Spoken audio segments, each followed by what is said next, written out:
बबलू हाथी सुबह सवेरे अकेले वन में टहलने के लिए निकला। वह अपने ही धुन में चला जा रहा था। लगता था उसके दिमाग में कोई उलझन है जिसे वह सुलझाने की कोशिश कर रहा था। सड़क पर आगे बढ़ते ही उसके सामने चीकू खरगोश भागा। बबलू का पैर उसके ऊपर पड़ने ही वाला था कि चीकू जोर से चिल्लाया। उसकी आवाज सुनकर बबलू ने अपना पैर पीछे खींच लिया। कहाँ खोए हो बबलू भाई? कहीं नहीं, बस कुछ ऐसे ही सोच रहा था। किस बारे में? तुम जानकर क्या करोगे? शायद मैं तुम्हारी कुछ मदद कर सकूं। तुम तो जानते हो आजकल वन में कितनी चोरियां हो रही हैं, पर चोर का कोई अता पता ही नहीं है। इस बात को लेकर वन के सारे प्राणी चिंतित थे।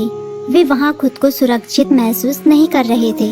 अरे चीकू भाई, हम मजबूर हैं। हम चोर को पकड़ ही नहीं पा रहे हैं। वह बहुत चालाक है और अपने काम को बड़ी कुशलता से अंजाम दे रहा है। कहीं कोई सबूत ही नहीं छोड़ रहा। हमारे राजा इस बात को लेकर बहुत चिंतित हैं। यही कारण है कि हम सब इस बारे में सोच रहे हैं। अब तुम मेरी इसमें क्या मदद कर सकते हो? मैं कुछ सोचता हूँ, हो सकता है मुझे कोई उपाय सूझ जाए। प्रयास करने में कोई हर्ज तो नहीं है। तुम ठीक कहते हो चीकू, लेकिन वन के गुप्तचर भी अभी तक इसका कोई हल नहीं निकाल सके। इतना कहकर वे चुप हो गए। बबलू की बातों ने चीकू को सोचने के लिए मजबूर कर दिया। चीकू को उदास देखकर बबलू बोला, तुम अपना मन छोटा मत करो। मुझे अच्छा लगा कि तुमने मेरी परेशानी को समझा। कभी मैं भी इस वन के लिए गुप्तचर का काम करता था। एक बार मेरी टांग टूट जाने से मेरे अंदर फुर्ती नहीं रही। तब से मैंने यह काम छोड़ दिया।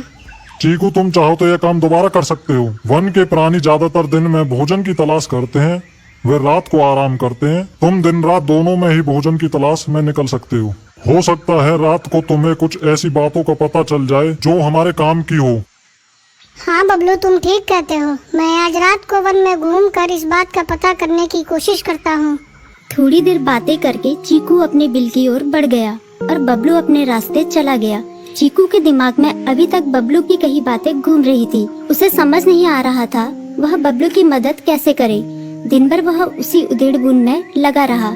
शाम होते ही चीकू कुछ सोचने लगा और वह चुपचाप बिल से बाहर निकल आया। चीकू की पत्नी ने देखा तो बोली, इस समय कहाँ जा रहे हो? बाहर खतरा है। खतरा तो सुबह भी रहता है, लेकिन खतरों से डरकर हम भूखे तो नहीं मर सकते। मैं बाहर घूम कर आता हूँ। इतना कहकर चीकू रात को बिल से बाहर निकल आया। कुछ दूर जाकर उसकी नजर बंकू उल्लू पर पड़ी, जो कुछ ही दूरी पर था। वह पेड़ की डाल पर बैठा अपनी गर्दन चारों तरफ घुमा रहा था। वह तेजी से पेड़ की एक डाल से दूसरी डाल पर उड़ रहा था। बंकू की नजर उस पर नहीं पड़ी थी। कुछ सोचकर चीकू पेड़ के पीछे से बाहर निकलकर थोड़ी खुली जगह पर आ गया और वहाँ से बंकू उल्लू को देखने लगा। बंकू ने चीकू को अंधेरे में भी देख लिया, पर उसने उसमें कोई उत्सुकता नहीं दिखाई और अपनी गर्दन चारों ओर घुमाता रहा। चीकू बड़ी देर तक बंकू की हरकतों पर नजर रखे रहा। वह थोड़ी देर तक खुले मैदान में खड़ा रहा, पर बंकू ने उसे देखकर भी अनदेखा कर दिया। उसने महसूस किया कि बंकू के आसपास चमकू चमगादड़ भी मंडरा रहा था। कुछ देर वन में घूमने के बाद चीकू अपने बिल में लौट आया और सुबह होने का इंतजार करने लगा। अगली सुबह बबलू उसी रास्ते में जा रहा था। रास्ते में चीकू उसका इंतजार कर रहा था।